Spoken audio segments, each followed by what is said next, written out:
So Premier League wrapped up with a nice blue bow on it. Tottenham Hotspur's title chances. Game in hand. I mean, technically, as this is going up, no, before it goes up, 11 o'clock. So Chelsea plays Middlesbrough. Yeah, Chelsea winning against Middlesbrough today. It's Tottenham blew their chance, and I hate to say it, but when you play against West Ham, you're expected to win. West Ham are not a bad outfit. Tottenham need to win games like that, and it's funny because it's always the games that you're saying, okay, 3 points, 3 points, 3 points. Arsenal, Manchester United, tough games for Tottenham. But then they slip up in the games that you expect to be a guaranteed 3 points. What is the psychology behind that? Because this has happened.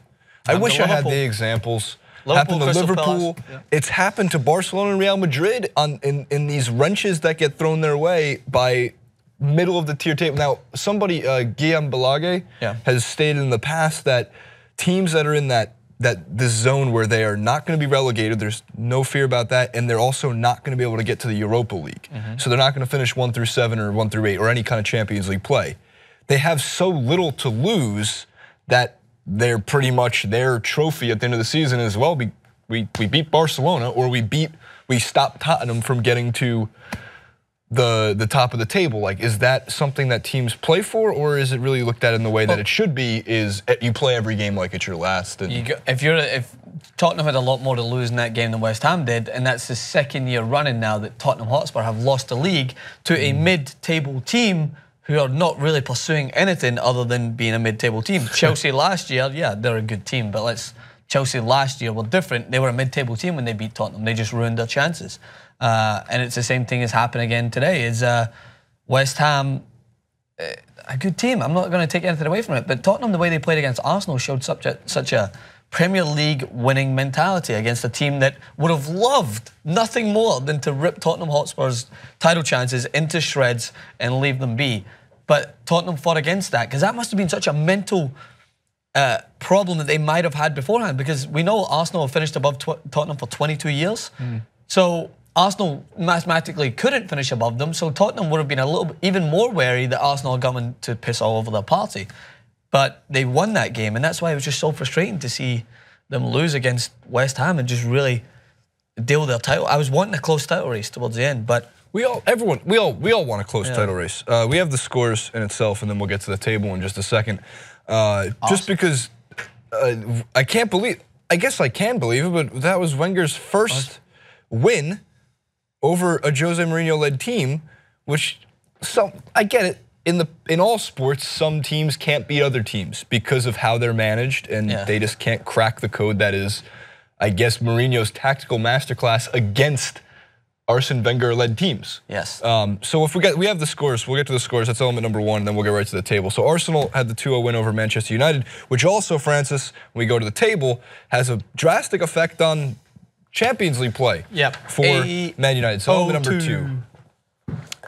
There we go. So, yeah, but Manchester United, I think realistically Manchester United realised that top 4 is going to be such a hard thing to get. It's still within their grasp. We've still got 3 games left. Manchester City's, we know, can drop off, but Manchester City just absolutely devoured Crystal Palace, put them back into a really tough struggle at the bottom of the table when it comes to Hull. So the thing about Chelsea's game today is that it's pretty much expected that Middlesbrough are going to be relegated, and I think Chelsea can relegate them by beating them. But Manchester United, I think, are looking at the Europa League as their ace in the hole to get them into the Champions League. So I think that's where you'll see their focus designated towards, which is a little bit, I think Man United fans want to try and beat Man City. That's the last kind of hope to get into that title race. But there was something I was going to state, and it did now evade my memory.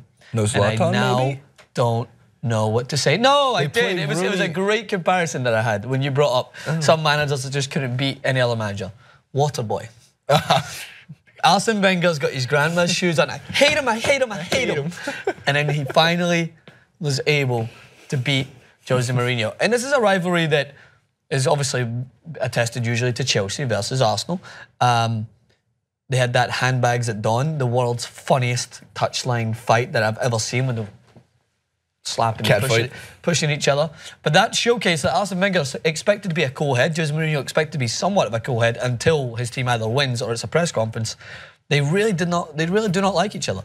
And I think this was a big thing for Arsenal to take some sense of respect that's left from the season away from the fact that they were able to really upset Manchester United's chances of getting to top 4 by beating them. And it's not been the best couple of games for United.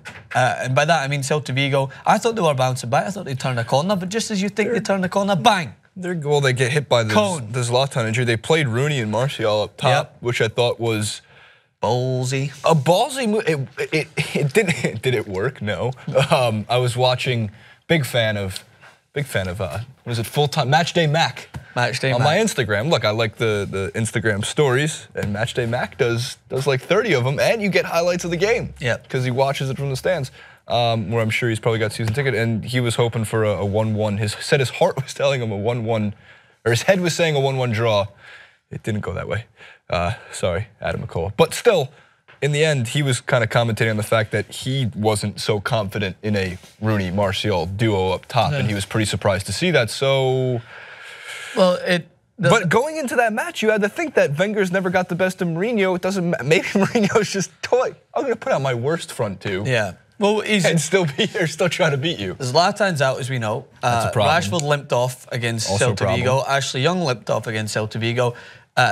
Europa League's clearly his priority. Yeah, and that's where I think that he's hardware. But Martial and Rooney, it's not a partnership that you've seen, I don't think, at all this season, playing up there themselves. So there could be some sense of... It's elusive. He didn't really think that he needed it's like that the Maxwell Rubin duo up top. Yeah. I don't think it would work well. I would so maybe you think... I don't even think there's a chance. Damn. So you're saying there's a chance. Yeah, so what that means is that Manchester United are going to focus primarily, I think, on Europa League. Whether they still have the opportunity to finish top 4, sure their fans will be stating that they want to win top 4 first and foremost. You got to do what you got to do to win it. I think Europa League first and foremost. Yes, that's what I think. You got to get silverware and Champions League guaranteed in the one pot. Sounds like it could be a very good... What is going on with my Trump ties these days, man? They're going long. They're not fat enough to be a Trump tie. Like I stand up and they don't look too long, and I sit down, it's like, holy Trump tie. Anyway, that's about our Premier League recap. Tottenham Hotspur blew it. Chelsea, no doubt, in my mind, will win it today. And they will be, once again, Premier League champions the second time in 3 years. 3 years. Good for them. Good for them. Good for them.